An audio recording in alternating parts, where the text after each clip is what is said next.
Hey, what's up, everybody? Welcome back. It's your boy Sean Zittel of FightHype.com. Of course, back here at the office. It was just about 2 hours ago, Teofimo Lopez got his 7th round knockout over Pedro Campa to get back on the winning side of things. His first fight at 140 pounds, now 17-1 with 13 knockouts.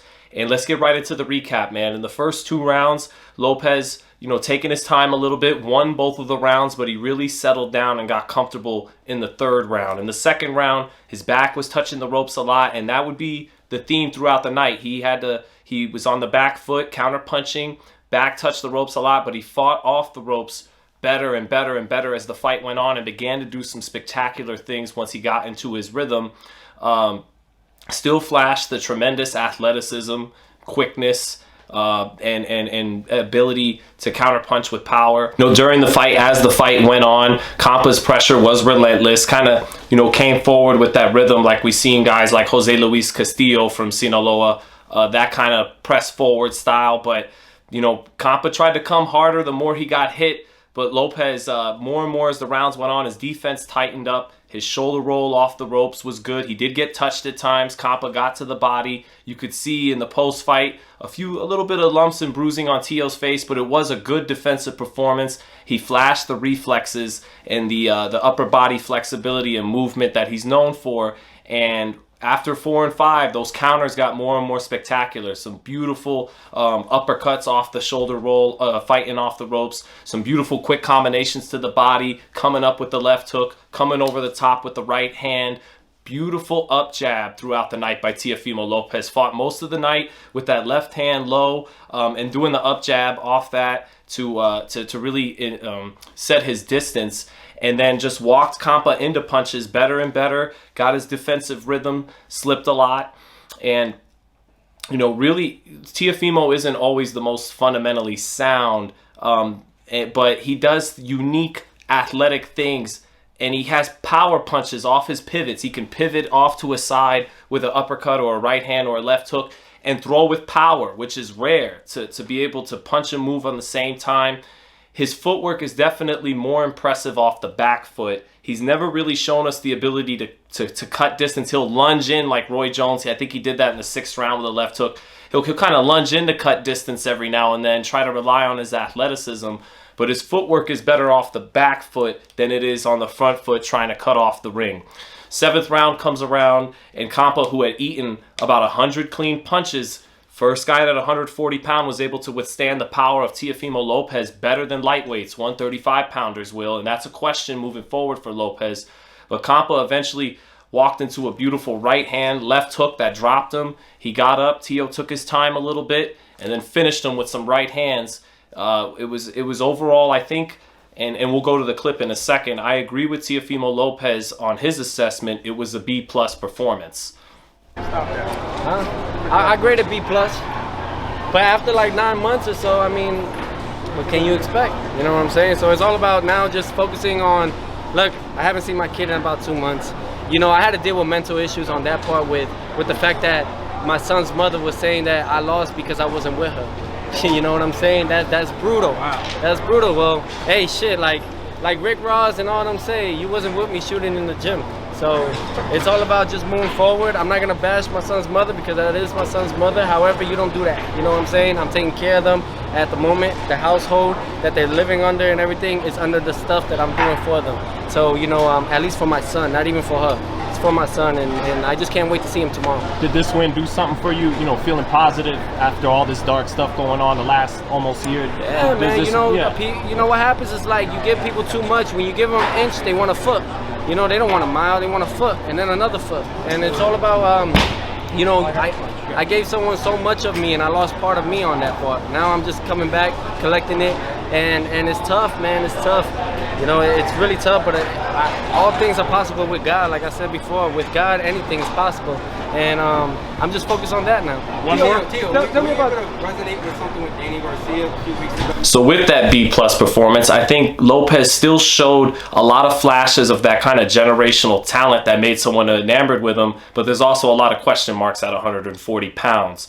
The power didn't, in his first fight at 140 pounds, didn't quite look the same.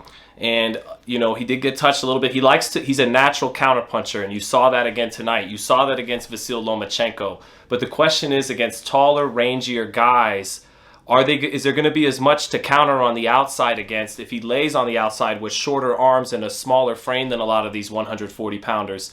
So to look ahead to some potential matchups with what we saw with Teo, well, first off, I think it's important we look at this clip. Teofimo said that he does have improvement to do at 140 pounds. Being the rankings as a mandatory to fight Josh Taylor. Did you feel like this guy was able to take the power better than the 35-pounders? I got to work on a couple things, you know. Before I even got in the ring, you know, my legs, got to work on them a little bit more. I think maybe it is the cut weight still, you know. I'm still working on different things. I got to work on my, it's been a while. You know, my body took a lot of damage from my last fight. So, you know, that's why I only did 2 weeks of sparring. You know, I understand my body. I'm listening to my body more, and you know, because if not, my body's my temple. So now to look ahead to those potential matchups at 140. First, let's start with the guy still considered the lineal champion, Josh Taylor. Now, Josh Taylor, like I said, like Devin Haney if he moves up, and Ryan Garcia, who campaigns around 140 now, these guys are going to be taller with longer arms. Will he be able to, like he did with Lomachenko, who was a shorter, aggressive guy, take advantage on the back foot where he's comfortable and counter these guys? Well, Taylor, though he's tall, like we saw in the Jack Catterall fight, doesn't use his length. He likes to get on the inside and exchange. That could favor Teofimo. I think that if Taylor approached that fight, he'd be giving Teofimo the best chance of winning that fight. Taylor was exposed against Catterall that even though he's tall, he doesn't like to fight on the outside. He's not rangy. He beat Prograis toe-to-toe. He suffocated Victor Postal. He didn't fight an outside fight with Victor Postal. You know, so, and against Jose Ramirez, you know, he walked him into some shots. That was the fight he probably used his length best. But typically, Taylor, you know, a tough Scotsman, he likes to get inside and exchange. So that stylistically could be a good fight for Teofimo Lopez, a fight he's been eyeing for a while, but I do think he'd be best served getting another fight, another feet wet at 140 pounds against Arnold Barboza, who's been calling him out. I think let him get through that test, and then he's ready for the elite at 140. Now let's move on to Devin Haney. Again, Teo trying to sit on the outside and counter. Haney's only going to jab him to death like he did Kambosos and not give him anything to counter. So that's a tough way to go about beating Devin Haney. I've always thought that's a tough style matchup for Teofimo Lopez, but it's still a great fight that I want to see at 140 pounds at some point. And then lastly, Ryan Garcia. That would be, Oscar De La Hoya was there ringside. We tried to catch up with him, but he power walked out of there quickly. But Ryan Garcia against Teofimo is very interesting because I think Ryan at 140 against Fortuna, blown up guy. Campa was a real 140. But I think Ryan showed he has better one-punch power than Teofimo Lopez at 140 pounds.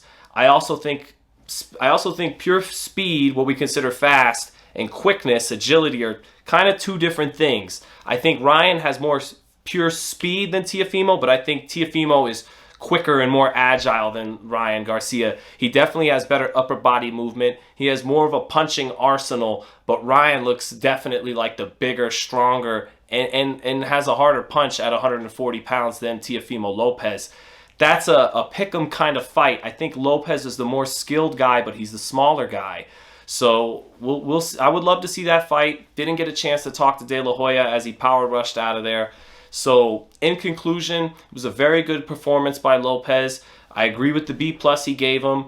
He's still a exceptional, unique talent that only does things in there that very few fighters do, and he has a way of counter punching and slipping shots that's unto himself, that's unique. You know, just like Zab Judah, who, you know, maybe wasn't always able to beat every other elite guy in his era, but he did certain things athletically that were special, that always caught your eye. And Teofimo, after the third round, as the third round went going, definitely did a lot of that tonight.